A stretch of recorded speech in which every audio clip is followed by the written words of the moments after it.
Hi aspirants, this is మీ విజయ్. రీసెంట్గా మనకి APSC forest beat officer and forest section ఆఫీసర్కి సంబంధించి హాల్ టికెట్స్ అయితే వెబ్సైట్లో పెట్టారు. Who qualified for the mains of both the notifications. అయితే ప్రీవియస్ వీడియోస్లో అఫీషియల్ ఆన్సర్స్ కీస్ డిస్కస్ చేసేటప్పుడు నాకు ఎన్ని మార్కులు వచ్చాయి, నా రోల్ నెంబర్ ఏంటనేది ఆ వీడియోస్లో చూపించాను. నేనైతే ఈ బోత్ 2 ఎగ్జామ్స్కి క్వాలిఫై అయితే ప్రిలిమ్స్ క్లియర్ అయితే చేశాను. So I'm not sure of cut off for both these exams, but అంతకుముందు వీడియోస్లో డిస్కస్ చేసిన కట్ ఆఫే రిఫ్లెక్ట్ అవుతుందని అయితే అనుకుంటున్నాను. ఇప్పుడైతే కట్ ఆఫ్ గురించి ఆలోచించాల్సిన అవసరం అయితే లేదు. ఎగ్జామ్ ఫెయిర్ అండ్ ట్రాన్స్పరెంట్గా జరిగింది కాబట్టి ఇందులో మెయిన్స్కి ఎవరైతే క్వాలిఫై అయ్యారో వాళ్ళు ప్రిపరేషన్ని హ్యాపీగా స్టార్ట్ అయితే చేసుకోవచ్చు. నాకు కాన్ఫిడెన్స్ ఉండటం వల్ల 1 మంత్ బ్యాక్ నుంచే నేను ప్రిపరేషన్ అయితే స్టార్ట్ చేశాను. ప్రిలిమ్స్ క్లియర్ చేస్తానని కాన్ఫిడెన్స్ ఉండటం వల్ల. అండ్ ఒకసారి మనకి mains syllabus and scheme of the exam already నేను ఈ ఛానల్లో డిస్కస్ చేశాను. అయితే మళ్ళీ ఒకసారి scheme of the exam and syllabus ఒకసారి తీసుకొని స్టెప్ బై స్టెప్ పూర్తిగా అనాలిసిస్ చేసుకొని దాని ప్రకారం మళ్ళీ మన ప్రిపరేషన్ అయితే మనం కొనసాగించడానికి ఒక వీడియో అయితే నేను చేయాలని అయితే అనుకుంటున్నాను. నేను ఆల్రెడీ చూశాను కాబట్టి నాకు బ్రాడ్గా ఏమనిపించిందంటే 5 పిల్లర్స్ మెయిన్ అని నాకు అనిపించింది. అవి ఏంటంటే current affairs, environmental issues, quant, pure maths. Pure maths అంటే ఈ geometry, statistics, algebra and trigonometry అలాంటివి. అండ్ వాటిని మనం మాస్టర్ చేయాలి. దాంతోపాటు ప్యారలల్గా we must practise answer writing for SA. 50 మార్క్స్కి ఉంది కదా, అది కూడా మనం ప్రాక్టీస్ చేయాలి. అక్కడ సిలబస్లో కంప్లీట్గా మెన్షన్ చేశారు ఎన్వైరన్మెంట్ రిలేటెడ్ టాపిక్స్ ఉంటాయని. సో నేను ఫ్యూచర్లో అలాంటి టాపిక్స్ తీసుకొని మెయిన్స్ ఆన్సర్ రైటింగ్ ఎట్లా రాయాలనేది నేను యూపీఎస్సి మెయిన్స్కి ప్రిపేర్ అయ్యేటప్పుడు కాస్త చూశాను కాబట్టి అండ్ కాస్త ఇన్ఫర్మేషన్ గ్యాదర్ చేసుకొని ఇంపార్టెంట్ టాపిక్స్ గురించి నేనైతే మాట్లాడతాను. అండ్ వన్ మోర్ థింగ్ ఏంటంటే main we should develop the habit of walking.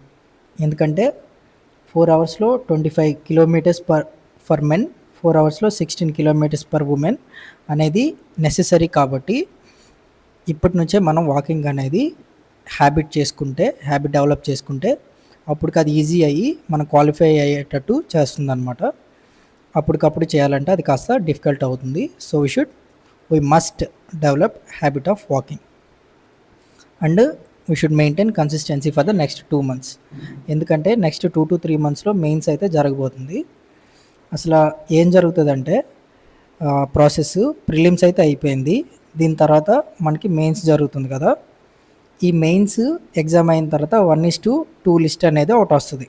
ఆ 1:2 లిస్ట్ని మెడికల్ ప్లస్ వాకింగ్ టెస్ట్ ఈ 2 పిలుస్తారు. ఇక్కడ ఎవరైతే క్వాలిఫై అవుతారో వాళ్ళకి సిపిటి ఎగ్జామ్ అనేది పెడతారు. సిపిటి అయిపోయిన తర్వాత 1:1 ఫైనల్ లిస్ట్ అయితే వస్తుంది. ఇది జరగడానికి ఒక 6 months అయితే పడుతుంది. సో ప్రాసెస్ అయితే అది. కాకపోతే వచ్చే 2 to 3 monthsలో మనకి మెయిన్స్ ఎగ్జామ్ ఉంటుంది కాబట్టి మనం దాన్ని 2 to 3 months అనుకోకుండా ఒక 45 daysలో అనుకొని ఇచ్చిన సిలబస్ అయితే కంప్లీట్ చేసుకోవాలి. సో దట్ మిగిలిన టైం ఉంటుంది కదా మనకి 45 days తర్వాత, అది 2 to 3 రివిజన్స్ చేయడానికి సరిపోతుంది అనమాట.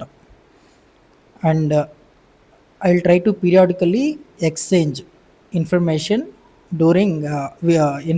Which I gain during my preparation and clearly explain all the important topics like math, current affairs ఇలాంటివన్నీ along with SA topics, how to write SA writing practice అనేది కూడా నా ఫ్రీ టైంలో పీరియాడిక్గా ఈ ఛానల్లో నేనైతే షేర్ చేసుకుందాం అనేది అనుకుంటున్నాను for both FBO and FSO exams.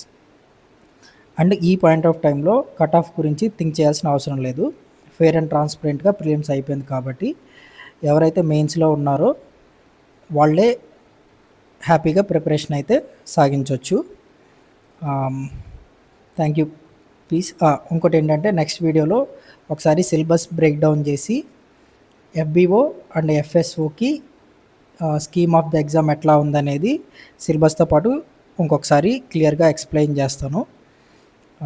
అంతే. అండ్ సిపిటి నేను గ్రూప్ 2 ప్రిపేర్ అయ్యేటప్పుడు ఫెలో ఆస్పిరెంట్స్ ఉపయోగపడాలని సిపిటి వీడియోస్ అయితే చేశాను. దీనికి సిపిటి ఉంటుంది కాబట్టి దీని గురించి అప్పుడే వరి అవ్వాల్సిన అవసరం అయితే లేదు. మెయిన్స్ అయిపోయిన తర్వాత సిపిటి ఉంటుంది. సో ఆ టైంకి దానికి కూడా నేను హెల్ప్ చేస్తాను. ఒక చిన్న కోర్స్ లాంటిది ఏదో తయారు చేస్తాను సిపిటికి. ఆల్రెడీ ఛానల్లో ఫ్రీగానే ఉన్నాయి, అవి చూస్తే మ్యాక్సిమం సరిపోతుంది. అప్పుడైతే అందరికీ ఉపయోగపడ్డాయి. సిపిటి గురించి అయితే ప్రస్తుతం ఎవరు కంప్యూటర్ ప్రొఫిషియన్సీ టెస్ట్ గురించి ఎవరు ఆలోచించాల్సిన అవసరం లేదు. సో ఈ 4 పిల్లర్స్ అయితే ఎక్కువ ఫోకస్ చేయండి. మిగతా ఎథ్నోబాట్ని అవన్నీ కూడా మనం ప్యారలల్గా చదువుకోవచ్చు. In the next video when I break down the syllabus I will try to provide a clear picture about syllabus and scheme of the exam. Thank you very much. Peace.